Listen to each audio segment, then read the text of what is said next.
Assalamualaikum warahmatullahi wabarakatuh. Terima kasih atas kunjungannya di channel ini. Maaf kalau ada tulisan, cerita atau kisah yang tidak cocok dengan versi Anda. Sebelum melihat video ini terlebih dahulu silahkan subscribe, like and comment. Legenda Nyi Roro Kidul tertulis dalam babat Tanah Jawi. Hingga saat ini masih tetap eksis di masyarakat sekitar pantai selatan Jawa dan sekitarnya. Simak kisahnya. Daratan yang menjorok ke lautan lepas selatan Jawa menjadi saksi berkembangnya legenda Nyi Roro Kidul. Nyi Roro Kidul atau sering disebut Nyai Roro Kidul disebut juga Kanjeng Ratu Kidul mempunyai kisah yang panjang. Secara tertulis diabadikan dalam babat Tanah Jawi berisi perjanjian penting antara Raja Mataram pertama, Panembahan Senopati dan Nyi Roro Kidul. Sebagai muasal legenda Nyi Roro Kidul, hiduplah seorang putri bernama Kadita. Ini adalah nama kecilnya. Kadita adalah putri dari seorang raja bernama Munding Wangi. Parasnya ayu, ini membuatnya dijuluki Dewi Srengenge yang berarti, matahari yang cantik. Sebagai seorang raja, ayahnya menginginkan anak laki-laki untuk melanjutkan tahta. Ini bukan jadi alasan Munding Wangi tak mengingini Kadita. Kadita tetap menjadi putri yang tercinta. Munding Wangi menikah lagi dengan Dewi Mutiara dan memiliki seorang anak laki-laki. Ibu tiri memang tidak bisa menerima bahwa kasih sayang sepenuhnya dari Munding Wangi tetap tercurah untuk Kadita. Hingga akhirnya, dalam legenda Nyi Roro Kidul, Kadita tak diingini oleh ibu tirinya. Dewi Mutiara memerintahkan orang pintar untuk membuat tubuh Kadita bau dan penuh kudis. Menurutnya, cara ini bisa membuat Kadita dijauhi orang satu kerajaan. Dewi Mutiara berhasil, seluruh penjuru negeri membicarakan putri raja yang bau dan kudisan. Beberapa pemberontakan terjadi hingga raja menyetujui usulan istrinya untuk mengasingkan Kadita di pantai selatan. Kadita memilih perjalanan sendiri menuju Laut Selatan. Ia menolak diantarkan oleh raja. Legenda Nyi Roro Kidul dimulai dari sini. Kidul artinya selatan, perjalanan Kadita menuju Laut Selatan ditempuh selama 7 hari 7 malam. Lautan yang sepi dan membiru dipandanginya lekat-lekat. Ia berenang-renang menyetubuhi kemegahan alami Laut Selatan. Air asin lautan menyembuhkan semua luka di tubuhnya. Gatal-gatal dan kudis hilang perlahan. Semakin hari Kadita semakin menyatu dengan gelombang surut dan pasang Laut Selatan.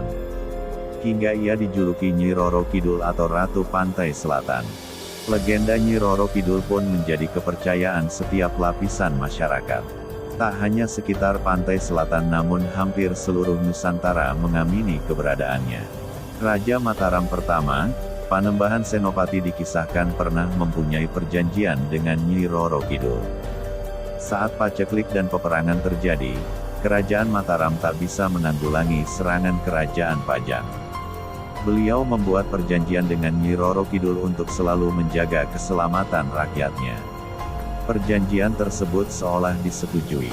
Nyi Roro Kidul berjanji menjaga Kerajaan Mataram hingga Raja Mataram IX.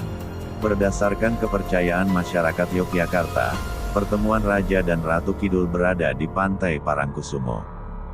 Berdasarkan legenda Nyi Roro Kidul, masyarakat percaya bahwa saat berkunjung ke daerah pantai selatan tidak dibolehkan memakai pakaian berwarna hijau. Hijau merupakan warna pakaian yang dikenakan Ratu Pantai Selatan. Warna ini sebagai penanda kedatangannya di atas gelombang lautan. Tak ayal jika ditemukan beberapa tempat yang menjadi gerbang ke menuju Kerajaan Laut Selatan. Antara lain di Pantai Parangkusumo, Yogyakarta, Pantai Paranggupito, Wonogiri, Hotel Ina Samudera, Pelabuhan Ratu dan beberapa tempat lain. Di 3 tempat ini pada malam tertentu dilangsungkan ritual.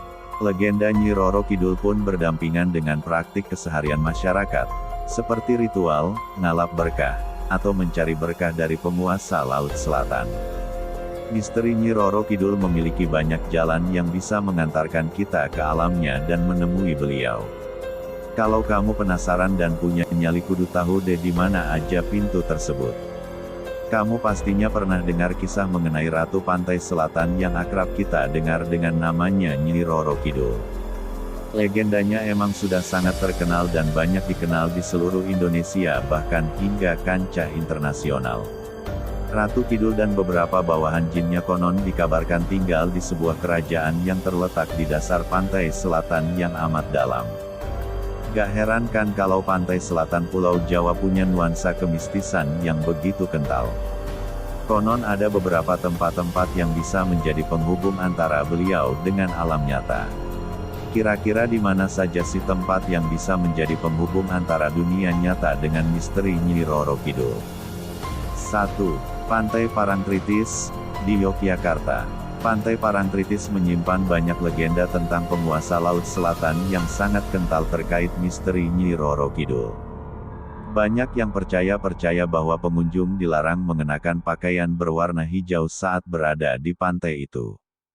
Konon katanya, mereka yang mengenakan baju hijau bakalan menjadi sasaran Nyai Roro Kidul untuk dijadikan budaknya. Waduh, serem.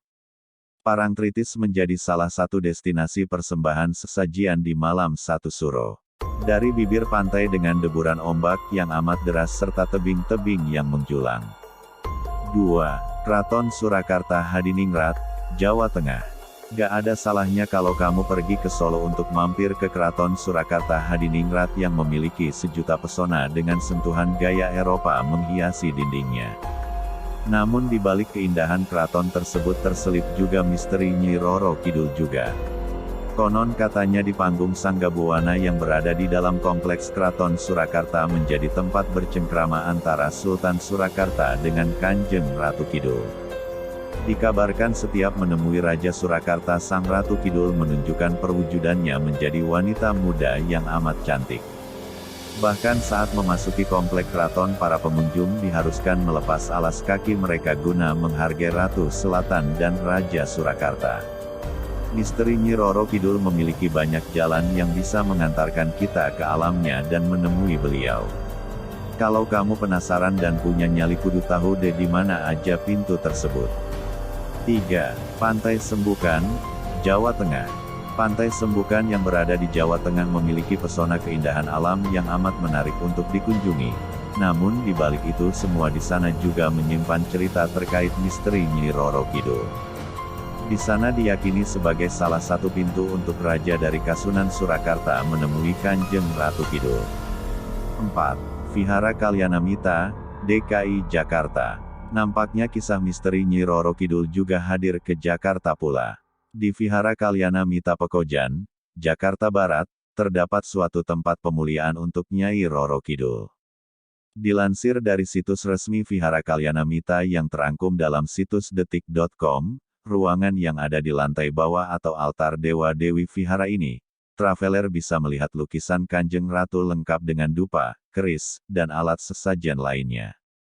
Tidak cuma Kanjeng Ratu Selatan, pelancong juga bisa melihat tempat pemuliaan Eyang Surya Kencana, Raden Ratu Prawira Negara, dan yang menjadi tempat doa utama di vihara ini adalah Kuan Im Posat. 5. Pantai Pelabuhan Ratu, Jawa Barat. Sudah tak asing juga fakta terkait misteri Nyi Roro Kidul di Pantai Pelabuhan Ratu. Bahkan di sekitaran pantai tersebut ada sebuah hotel yang membuatkan kamar khusus untuk Baginda Ratu Kidul di Hotel Ina Samudera. Ya begitulah beberapa rangkuman destinasi tempat yang konon katanya menjadi tempat penghubung antara misteri Nyi Roro Kidul. Gimana kalian tertarik datang ke sana? Itu pun tergantung kepercayaan kita, dan keyakinan kita kepada Maha Pencipta karena segala keinginan dan kemampuan kita hanya Allah yang Maha Punya dan Maha Menentukan, jadi kita hanya bisa mempercayai bahwa gaib itu ada dan Allah Maha Kuasa atas segalanya yang diciptakannya. Wallahu alam bishawab. Terima kasih telah mampir di channel ini, mohon maaf bila tulisan ini tidak sesuai versi lainnya, penyebutan huruf atau kata yang tidak cocok. Wassalamualaikum warahmatullahi